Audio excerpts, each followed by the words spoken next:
Thank you very much, Your Excellency. Tumpigie makofi tena ya kumshukuru. Asante na tuketi. Asante. Your Excellency, President Lazarus Chakwera, President of the Republic of Malawi, Your Excellency Monica Chakwera, First Lady of the Republic of Malawi, let me once again thank you, Your Excellency, for taking time, accepting our invitation, and joining us on this Mashujaa Day. And through you, Your Excellency, the Governor of Kirinyaga, let me also thank, through you, the people of Kirinyaga for your hospitality and indeed the warm welcome that we have received to this beautiful county at the footsteps of Mount Kenya. This is the 10th time that we are celebrating our nationhood, identity and diversity away from our capital city of Nairobi. We have previously marked national days in other countries. We have been to Kisumu, Kisii, Nakuru, Kakamega, Narok, Nyeri, Machakos, Meru, and Mombasa. And today we gather here in the county of Kirinyaga to celebrate the makers of our nation. We celebrate all the men and women who laid the foundation stone of our nation, and we also commend all those Kenyans who made and continue to make extraordinary contributions to bring our nation closer to her destiny of being a better, more just, more equitable, and more prosperous nation for all. At independence, the makers of our nation sought to secure a nation devoid of exclusion, disunity, and oppression. Through their hard work, dedication, and sacrifice, today we are a thriving democracy.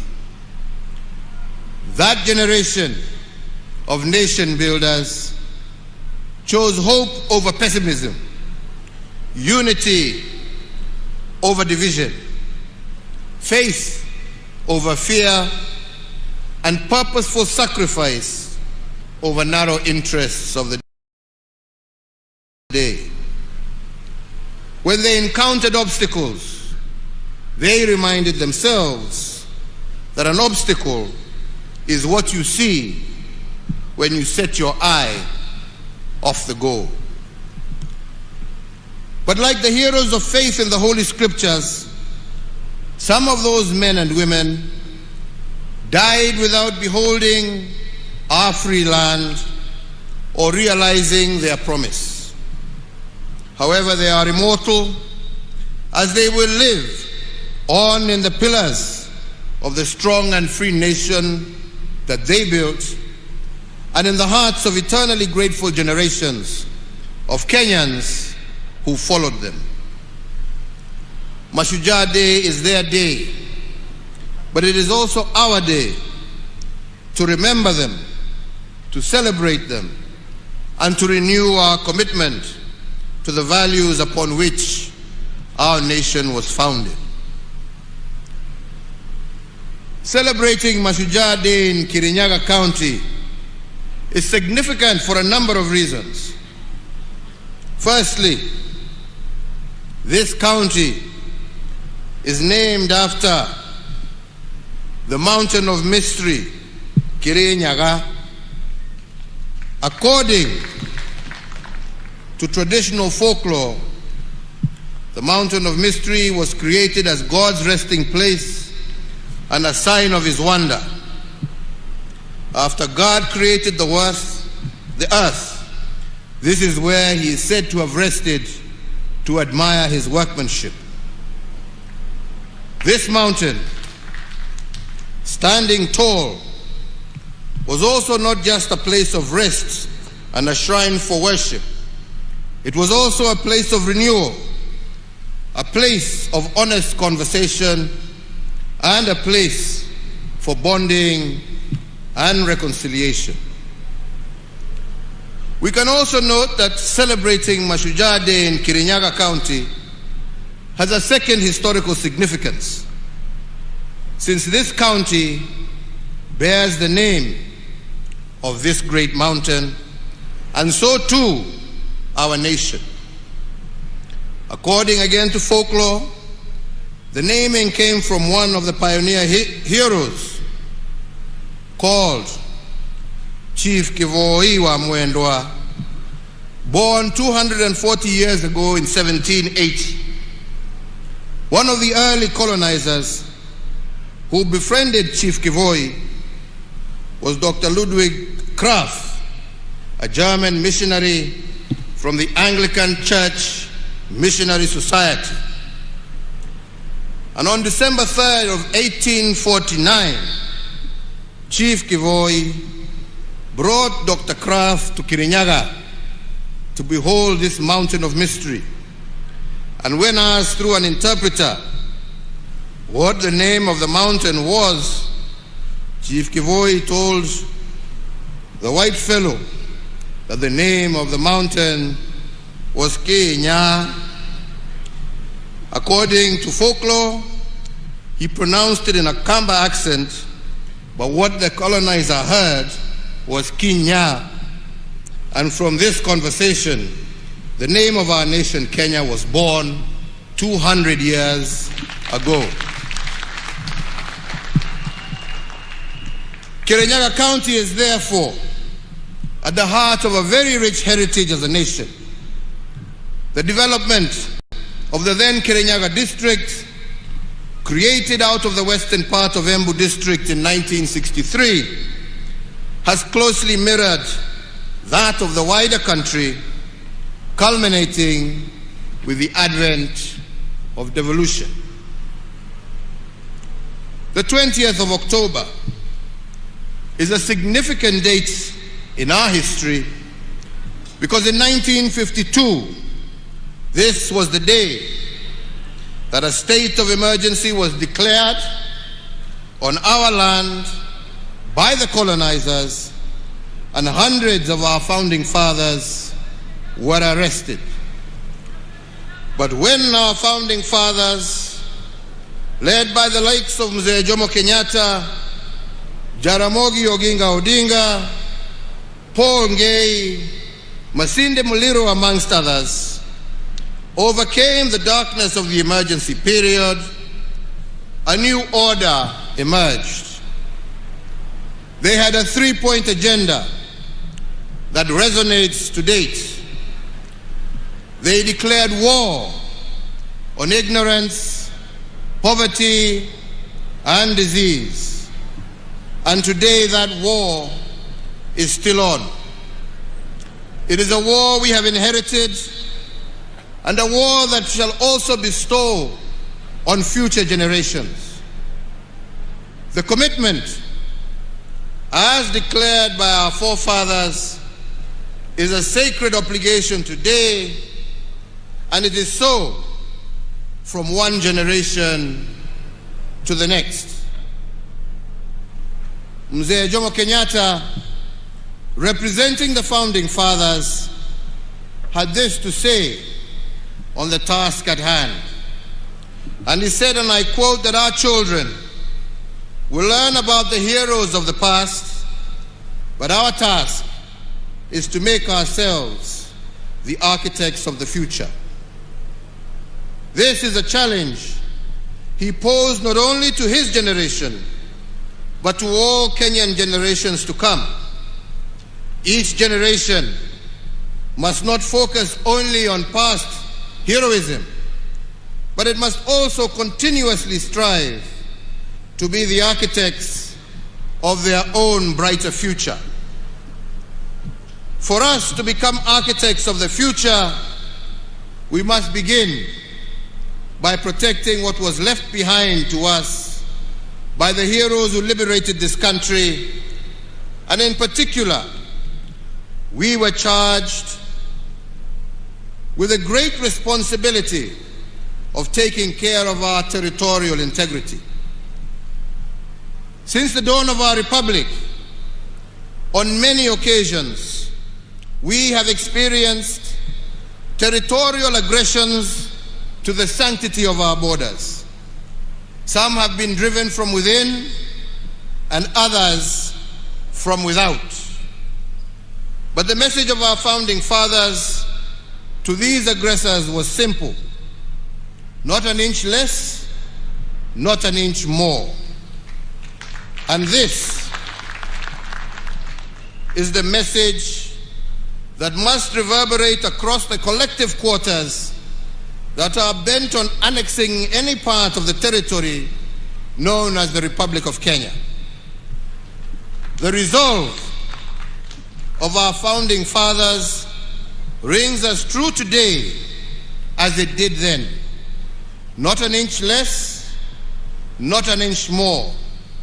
And we as Kenyans say this because we are a nation content with our country's bounty and also content with the splendor within our borders.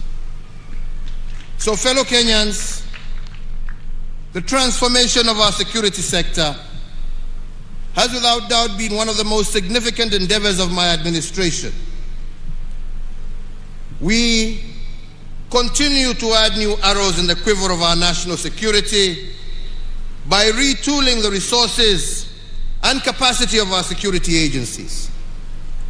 This visible transformation of our security organs has been done in honor of their national duty of defending our sovereignty, maintaining our territorial integrity, securing our borders, and preserving our cherished freedoms and our way of life. As an affirmation of this, today, Kenya's police to population ratio is at its highest level in our history and is higher than the UN prescribed standard. Similarly, in the last 8 years, we have undertaken the most consequential and expansive modernization of our military in our nation's history. We continue to tool and to retool our security resources to the highest standards in order to keep our people safe and secure and to preserve our territorial integrity in a just, fair, democratic, and safe country for all. But aside to this, we have also invested in the welfare of those charged with our security personnel, which include a review of their remuneration, benefits, and other allowances, upgrading of housing, provision of insurance, and increasing the capacity of the health facilities used by our security personnel. In addition to what we have already done, we are also building an additional 4 hospitals to cater for them and their dependents in recognition of the heavy toll placed on them and their families.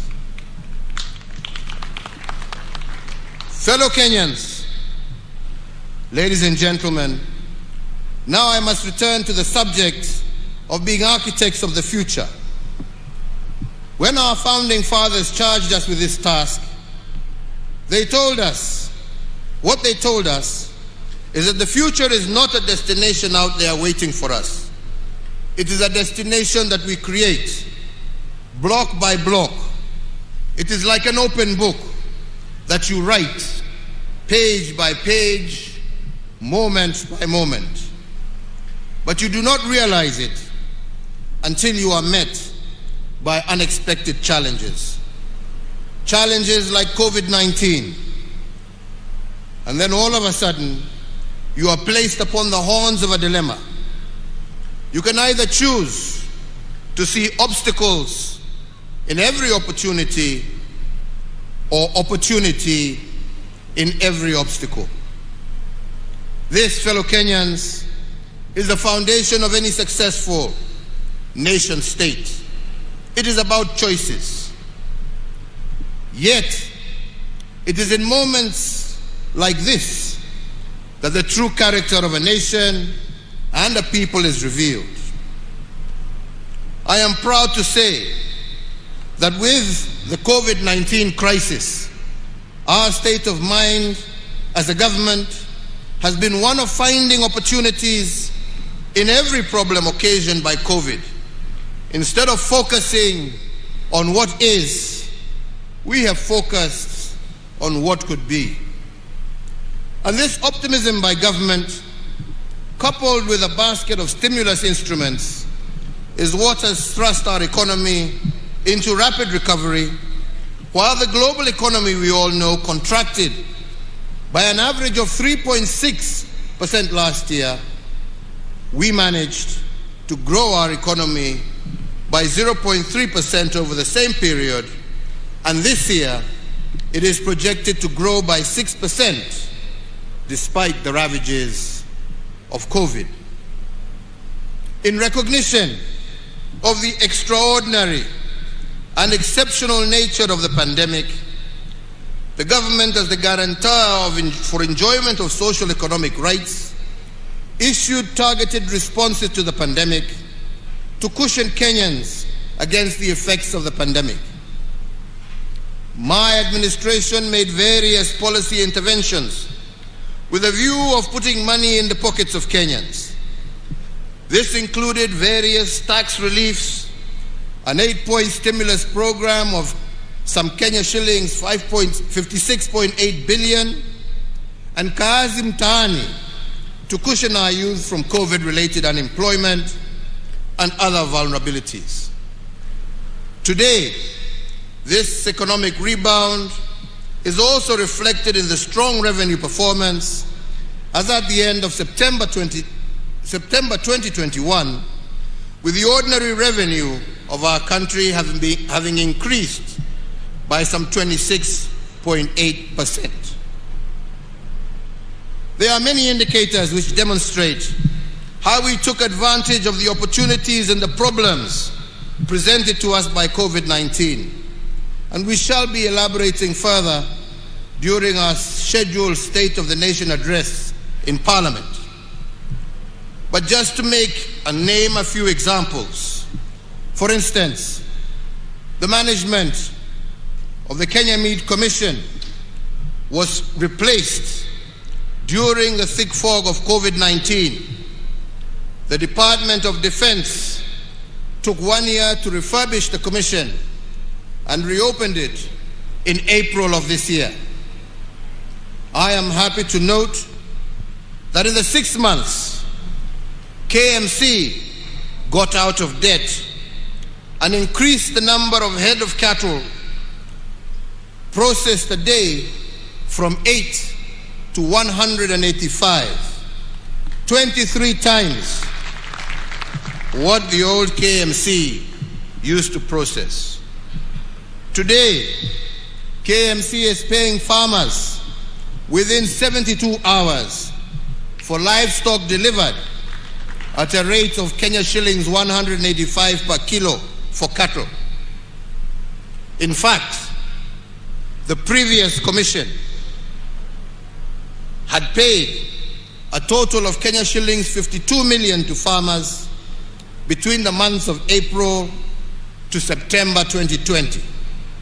By comparison, the new management of KMC that reopened the plant in April of 2021 has to date, in those short period, paid out a total of Kenya shillings 643 million, representing an increment of over 1,200%.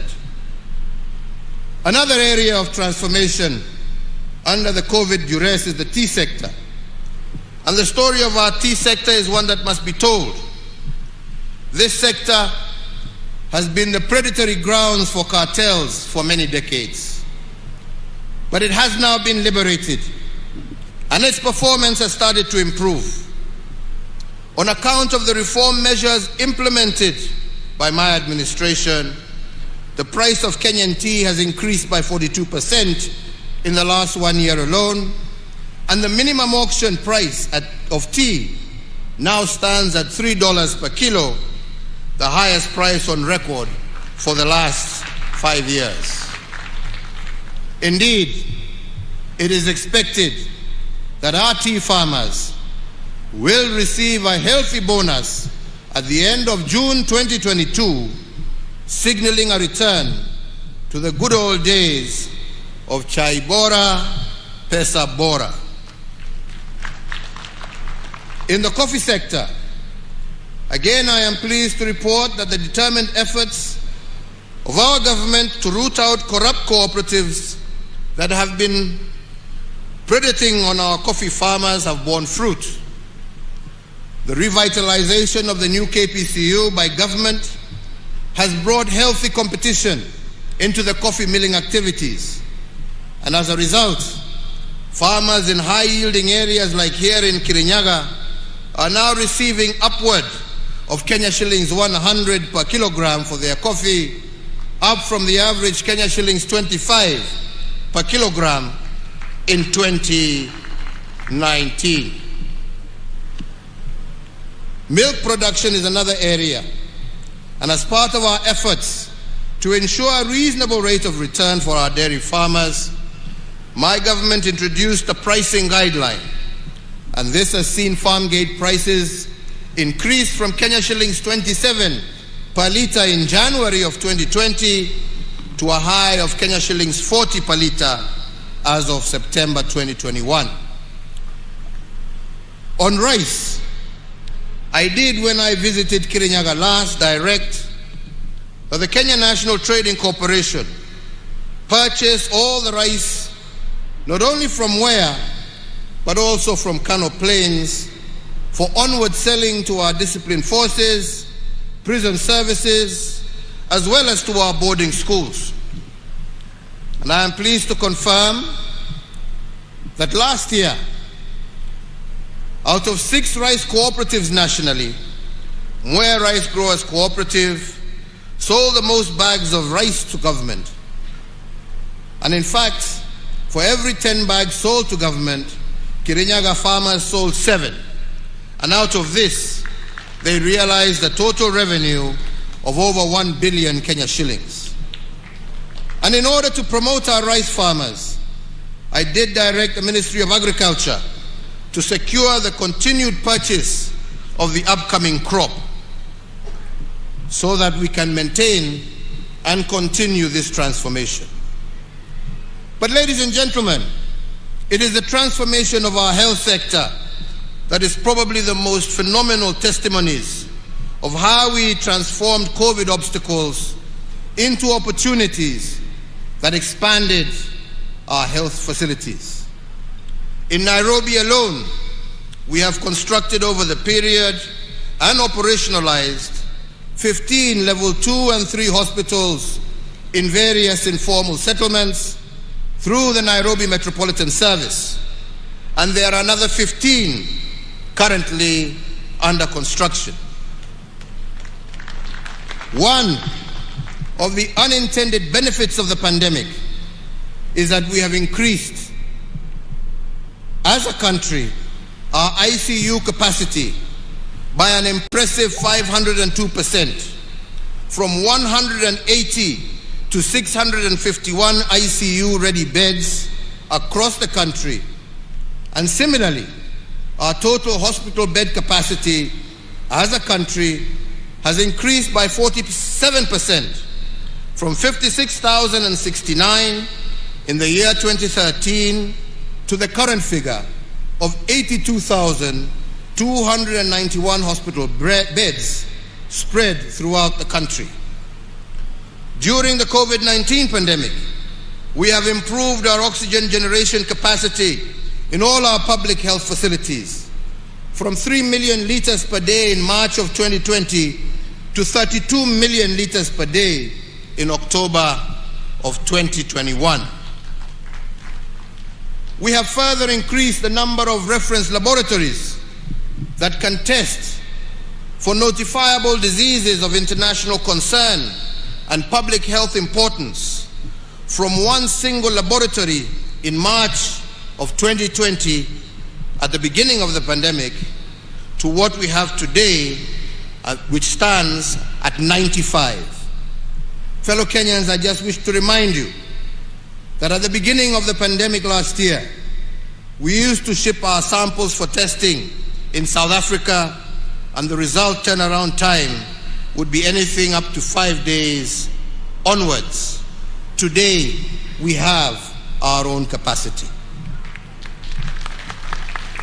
These strategic diagnostic investments have strengthened the country's healthcare system, especially in response to the COVID-19 pandemic, and will propel us faster towards the attainment of universal health coverage and fortify our country's preparedness for future global health security challenges.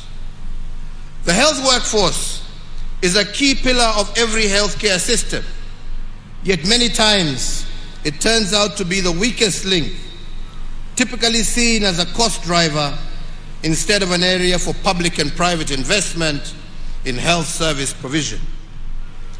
In a bid to bridge the gap in human resources for health, the government has progressively recruited an additional 36,900 healthcare workers in the last 9 years, bringing total public health workforce to what it is today, 75,000 health workers.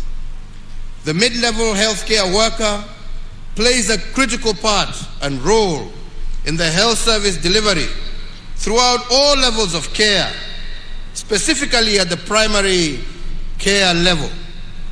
And to this extent, we have expanded the capacity of our medical training colleges to train this critical mass of health experts from 28 KMTC campuses in 2013 to the current 71 campuses spread across 44 of our 47 counties. My administration has also put in place a comprehensive nationwide program to upgrade selected hospitals in all the 47 counties through provision of specialized modern state-of-the-art medical, diagnostic, and critical care equipment. Through the Managed Equipment Services project, whose objective was to improve access to quality specialized healthcare services throughout our country. Under this project, we have identified and equipped 115 hospitals with various theater equipment, 101 hospitals with various radiological and imaging equipment, 14 facilities with ICU equipment, and 54 facilities installed and commissioned renal equipment for dialysis.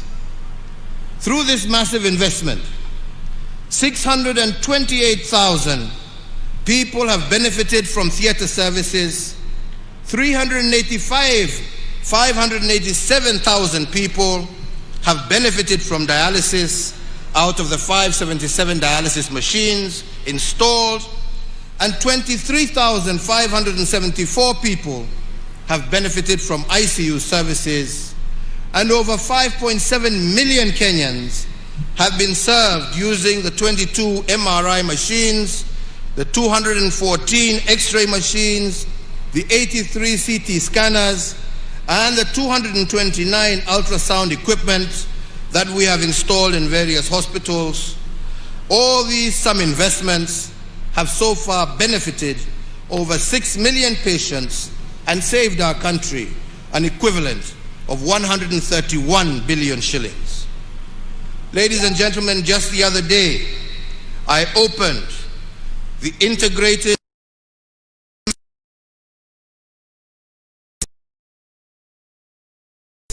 is not just a first for Kenya, but for our entire sub-region. As a result,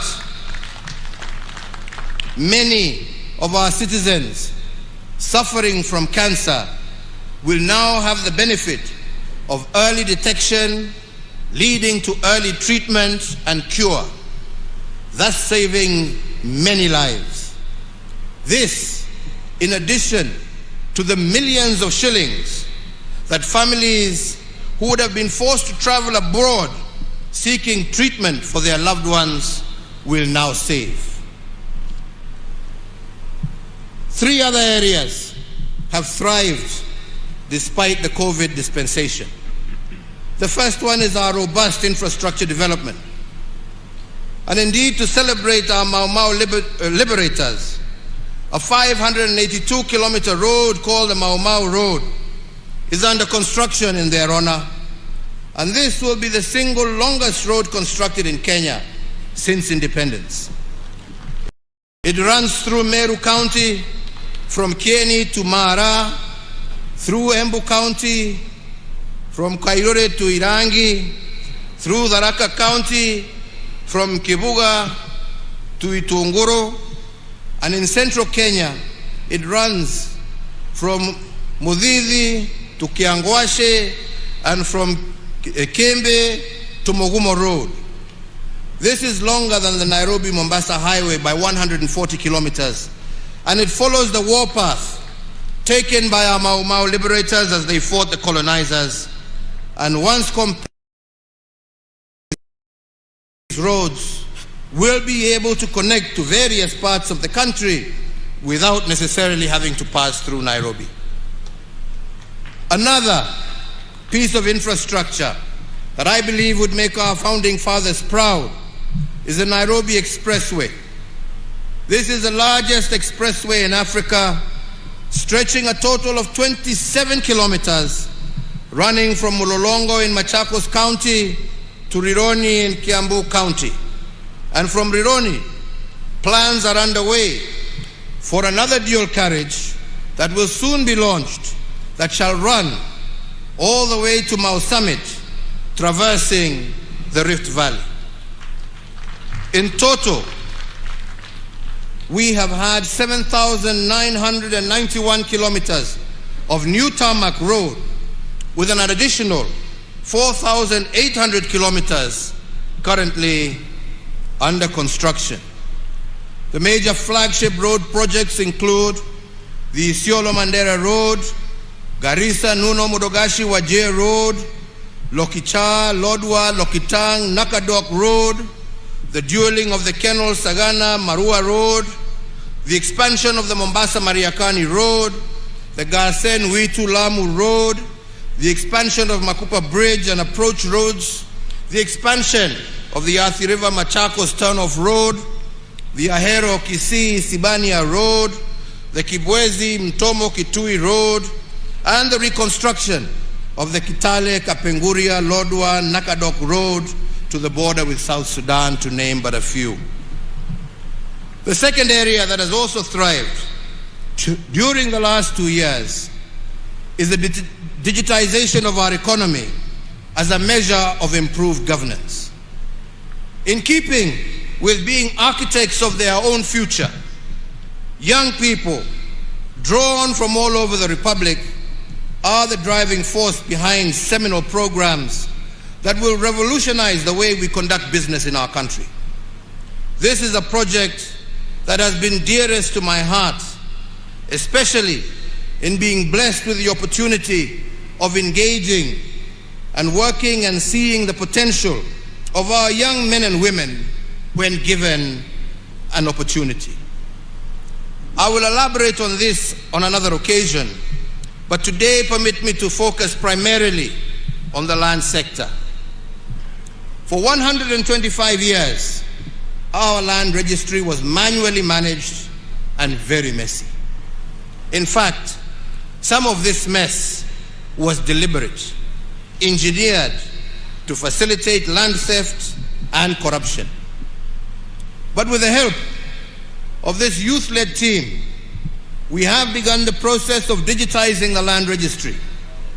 And what has surprised us, as we reference title deeds with geographical coordinates, is the historical fraud that has existed in our land sector. We have found private land titles to roundabouts in major highways, private land titles on airport runways, and all of this because titles were issued without reference to geographical coordinates, or what experts call georeferencing. To stop land fraud, therefore, we are now in the process of cleaning all title deeds to ensure they have a corresponding geographical coordinate, and this will help stamp out the fake title deeds and restore the sanctity of the title deed as envisioned by our founding fathers. The major advantage in digitizing our land registry under the system now known as Ardhi Sasa is that where it took you a minimum of 6 months to do a single land transaction, this has now been reduced to 48 hours or 2 days in the registries that we have digitized. Where once it took 1 and sometimes 3 months to obtain an official land search, the Ardhi Sasa system will give you a land search result in 3 to 5 minutes. And now, with digitization, we have the platform to ensure that every inch of Kenya is mapped and all areas eligible for allocation and issuance of titles have an accurate, secure, and fraud-free system of issuance. It is my belief that after digitization, issues of land titling will be sorted out once and for all. And I say so because my administration has already issued 5.3 million titles under the manual registry in only 8 years. That is equivalent to the number of title deeds issued by the colonizers and the first 3 administrations combined in a total of 125 years. So I believe that if we have achieved 5.3 million titles in 8 years under an archaic system, how much more will we be able to achieve once the national system is completely digitized? Added to this, we have taken the independence-era dream of decent, affordable shelter and used policy instruments and incentives to make it a reality. One such intervention is that anyone registered as a pensioner can withdraw up to 40% of their pension and use it to get a housing mortgage. Additionally, we have exempted first-time mortgage holders from payment on stamp duty, and in addition to a range of incentives for developers who build units under the Affordable Housing Program. Further, and on digitizing our economy, in April of 2013, during my first few months as president, I directed the National Treasury to conduct a detailed survey of all chargeable government services to ascertain how many of these services were paid through digital means. The survey found that over a third of all payments to government were cash-based, presenting a high opportunity for leakage and abuse of the system. In one case, 60% of revenues were spent on making collections. By launching the e-Citizen platform in August of 2014, 350 government services have now been migrated to the e-Citizen platform. And in the 7 years since its inception, the e-Citizen has served a total of 27.2 million unique customers and collected over Kenya shillings 87.1 billion in revenues. Fellow Kenyans, our forefathers' quest for a just and fair nation for all will only be truly realized when we have every single service delivered through a transparent and accountable channel. Therefore, digitization is an important part of our endeavor to improve delivery of government services. Digitization aims to eliminate the duplication of efforts in data collection, processing, storage, and production of identification documents, which has been a feature of government operations since the dawn of our republic. Our policy interventions will also enhance the security of the current ID card through the implementation of a microchip electronic identity card that mitigates against emerging security threats such as identity theft, fraud in financial transactions, and the creation of false identities that are utilized in terrorism and other major crimes. This improved identity card will also be used as a secure travel document within the East African region. To those of you, my friends, who are used to analog systems in order to facilitate corruption, I tell you that the end is nigh, notwithstanding how many court orders you procure, hii itafika mwisho. To all Kenyans, for us to achieve most of these things under the COVID restrictions, I want to thank you. Without your civic responsibility, innovation, and resilience, none of this would have been made possible. From very early in the COVID crisis, I appeal to you to be your brother's keeper and to exercise restraint as we navigate through this unfamiliar enemy. And all of you, each and every Kenyan, made us proud by doing this. The vision of our forefathers was a nation free of ignorance.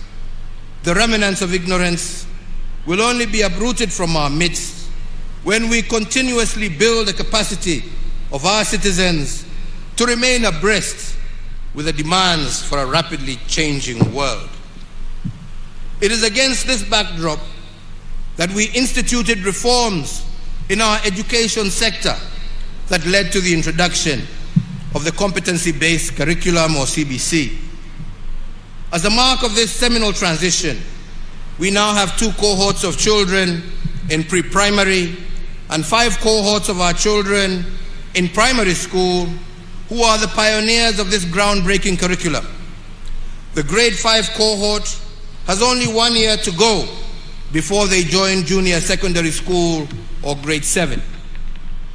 In total, we note that over 8.1 million children are now part of the program.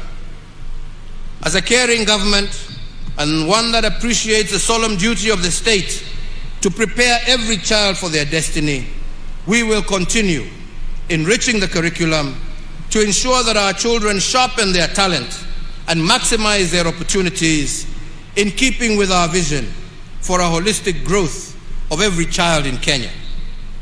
And to ensure that we adequately prepare the country for the next phase of CBC, which is the junior high school, and to further facilitate the 100% transition from primary to secondary, I hereby order and direct as follows: that the Ministry of Education, jointly with the Ministry of Interior and the National Treasury, shall establish a framework for the construction of over 10,000 classrooms needed to provide the additional learning space for the 1 million new students set to join junior secondary. That the National Treasury engages Parliament to appropriate 8 billion shillings towards the construction of classrooms, and that the construction of these classrooms be undertaken by local contractors within the vicinity of each school so as to provide further stimulus to local economy, and that the payments for the construction of the said classrooms be remitted directly to the contractors in their respective sub-counties. This initiative will tap into the skilled manpower within the counties empowering locals with enhanced economic opportunity. And fellow Kenyans, to address the gap of the remaining 10,000 classrooms across the country, I call upon all members of the National Assembly to stand together in solidarity with our children by prioritizing allocation of the CDF towards school infrastructure. The timely program provides additional momentum to my administration's prioritization that no child is left behind in the transition from primary to secondary school. Ladies and gentlemen, as we continue to build back better, we are witnessing recovery in the economy, with its rebound being attested by all leading economic indicators. They all point to a stronger economic recovery beginning in the present year. This rebound is a result of the gradual reopening of our economy, especially the service sector, coupled with stronger global demand. This recovery is reflected, as I said earlier, in the strong revenue performance for the quarter ending September 2021, which saw our ordinary revenue increase by 25.8% and amounted to Kenya shillings 441.8 billion, amounting to a collection of Kenya shillings 17 billion above the target that had been set. The first and second stimulus packages were designed by my government to ensure that our economy would endure the shocks occasioned by the lockdown measures implemented in the early stages of the COVID-19 pandemic. With significant progress registered in the containment of COVID-19, I believe it is now time to shift our focus from survival to coexisting with the disease. And in that regard, my administration will be rolling out the third financial stimulus program designed to accelerate the pace of our economic growth and to sustain the gains that we have already made.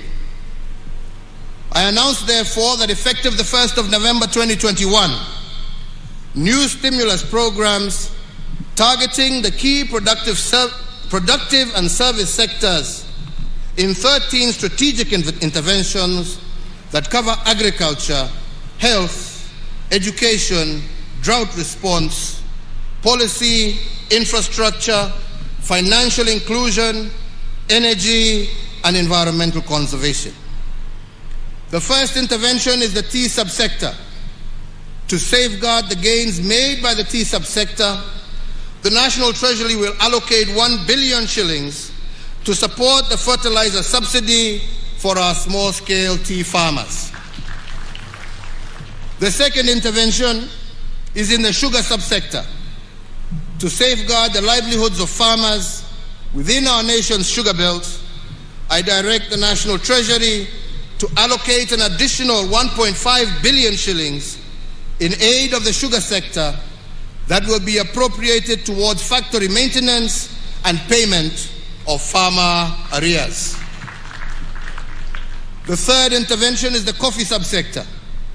In acknowledgement of the pace of the ongoing reforms in the subsector, the National Treasury to allocate 1 billion shillings to the Ministry of Agriculture to be appropriated towards the completion of the ongoing interventions in the coffee subsector. The fourth intervention is the livestock sector.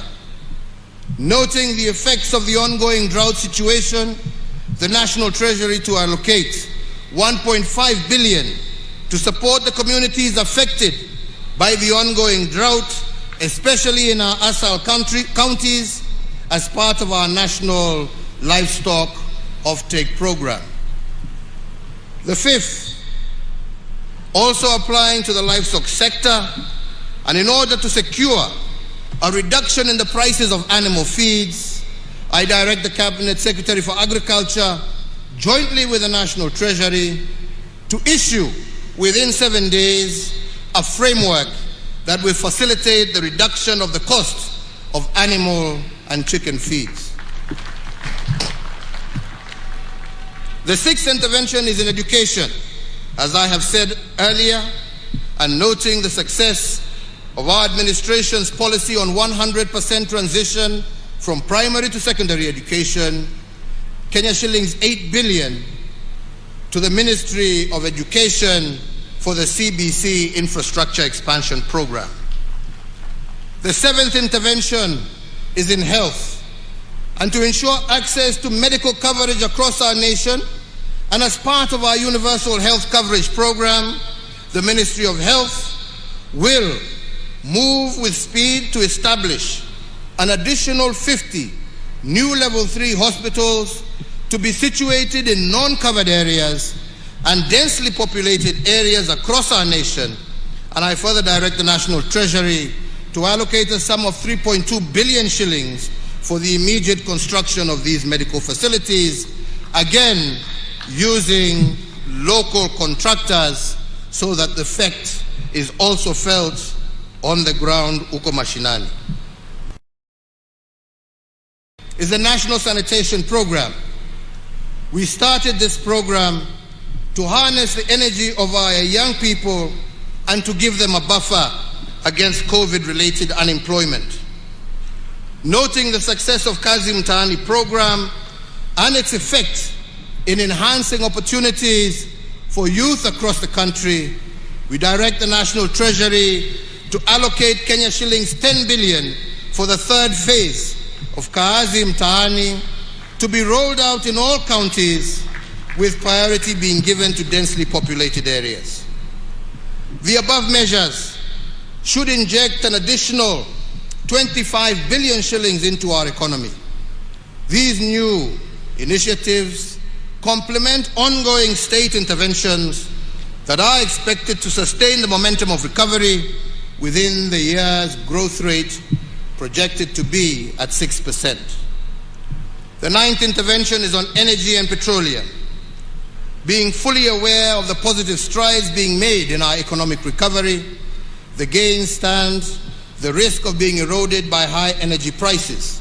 And to address the plight of our people, I do direct that the Ministry of Petroleum and Mining, jointly with the National Treasury, to develop by the 24th of December a framework for stabilization of petroleum prices so as to cushion Kenyans against the turbulence caused by the current volatility in fuel prices, and that B, the Ministry of Energy shall secure the full implementation of the report of the Presidential Task Force on review of power purchase agreements that establishes a pathway for the reduction of electricity prices by 30% by or before the 24th of December this year.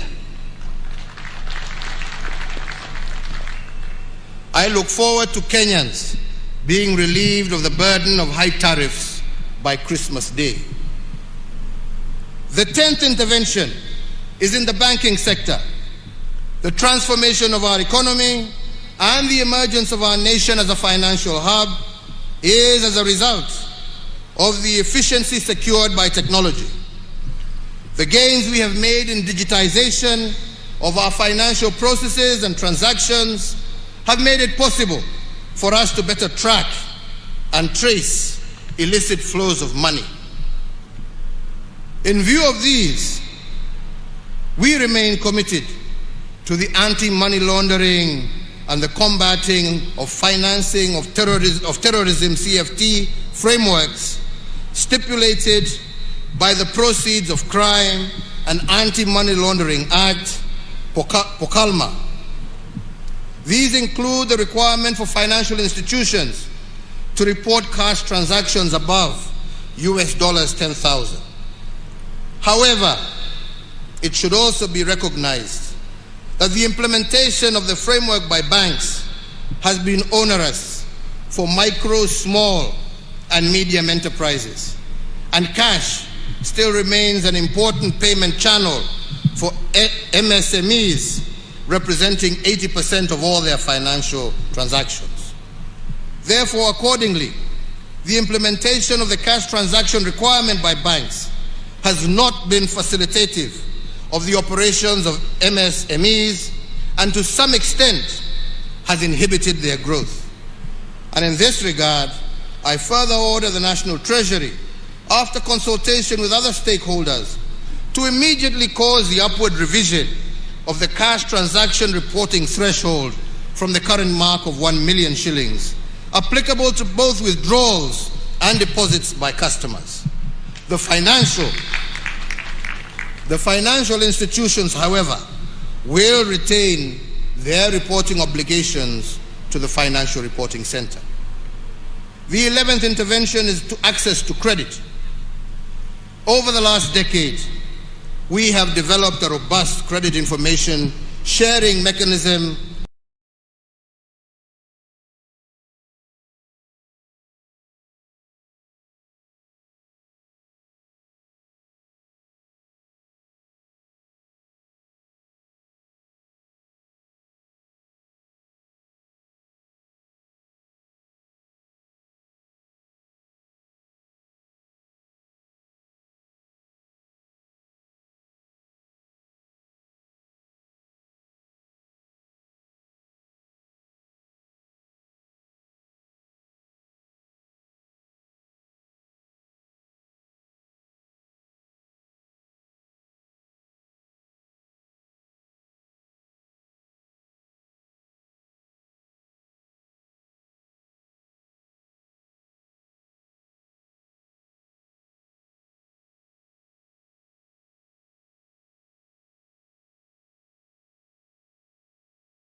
million and below, listed on the CRB from October 2020 to date, will not have that listing incorporated in their credit reports for the next 12 months ending September 2022.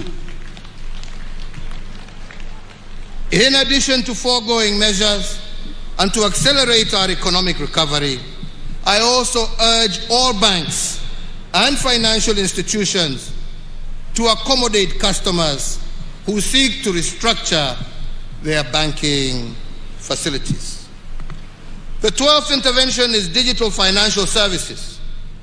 In recognition of the importance of digital financing services, especially to the small-scale traders and the household at large, I do direct the National Treasury to engage all digital payment providers with the aim of deepening and expanding the use of the digital payment channels so that people can save more on their wallets and use them more.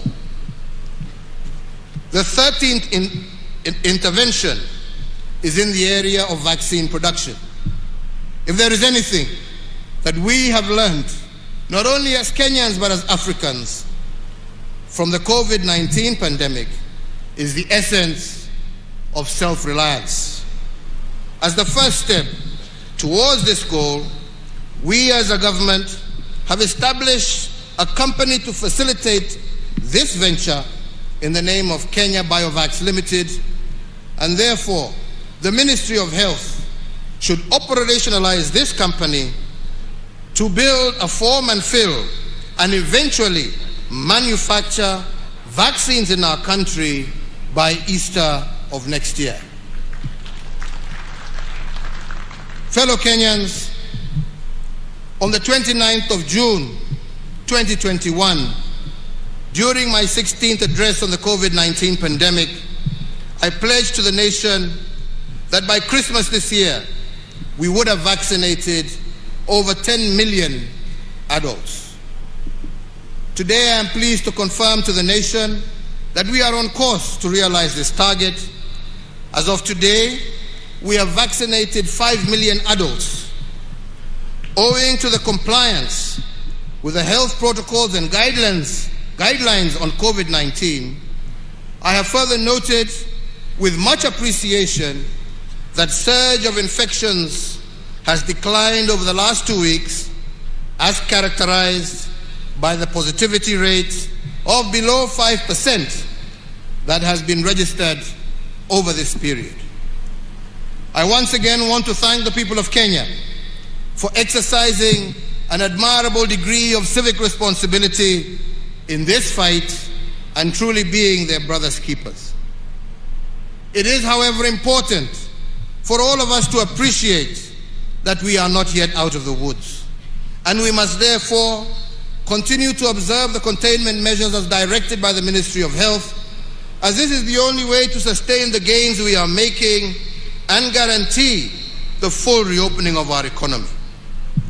I want to, at this juncture, particularly thank our Interfaith Council for their cooperation in steering the resumption of in-person and congregational worship, and indeed all our health workers and security officers for their commitment to duty during this particularly difficult time. So, fellow Kenyans, the National Emergency Response Committee on COVID-19 and the National Security Council have continued to monitor the evolution of the disease situation within our borders. And therefore, given the progress in containing this disease, the committee, jointly with the Council, has recommended a review of the existing containment measures. Accordingly, the number of persons gathering for in-person worship is now reviewed upwards from 1/3 of the congregants to 2/3, provided they adhere to all the health protocols. In the same regard, and by the authority vested in me as President, I hereby order and direct that the nationwide dusk to dawn curfew that has been in effect from the 27th of March 2020 be and is hereby vacated with immediate effect. Asante sana, God bless you, and God bless Kenya. Asanteni sana.